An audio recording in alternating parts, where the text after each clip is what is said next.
ঢাকায় চলচ্চিত্রের আলোচিত চিত্রনায়িকা পরীমনি নাকি ফের প্রেমে পড়েছেন।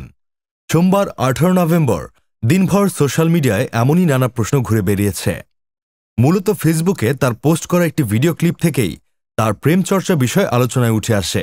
এদিন ভক্ত শুভাকাঙ্ক্ষীরা সবাই জানতে চাচ্ছিলেন যে আসলেই প্রেমে পড়েছেন কিনা পরীমনি, আর যদি পড়েই থাকে তাহলে সেই মানুষটি কে, কি তার পরিচয়। এ ধরনের যখন নানা প্রশ্ন, তখন বিষয়টি অভিনেত্রী নিজেই স্পষ্ট করলেন। একই সঙ্গে সেই মানুষকেও আনলেন প্রকাশ্যে।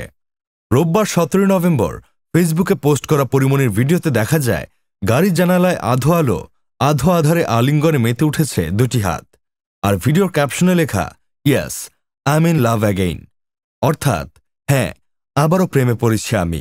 তার এই পোস্টের পরেই মূলত প্রেম চর্চার বিষয়টি নিয়ে কৌতূহলী হয়ে ওঠেন ভক্ত শুভাকাঙ্ক্ষীরা। কেউ কেউ আবার অভিনন্দনও জানান তাকে, তবে এরই মধ্যে কেউ আবার সতর্কও করেছেন। আবার বিপরীত মানুষটিকে জানতে চেয়েও প্রশ্ন ছিল অনেক। এবার সেই হাতের মানুষটিকে প্রকাশ্যে আনলেন এ নায়িকা। তিনি আর কেউ নন, তার নতুন কস্টিউম ডিজাইনার।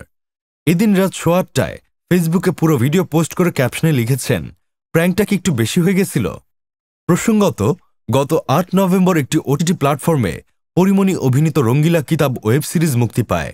এতে তার সঙ্গে অভিনয় করেছেন মোস্তাফিজ নূর ইমরান। অনম বিশ্বাস পরিচালিত থ্রিলার ধরনার সিরিজটিতে একজন অন্তঃসত্ত্বা নারীর চরিত্রে দেখা গেছে পরীমনিকে। বিনোদন desk, Sadman Sakib, Bangladesh news today.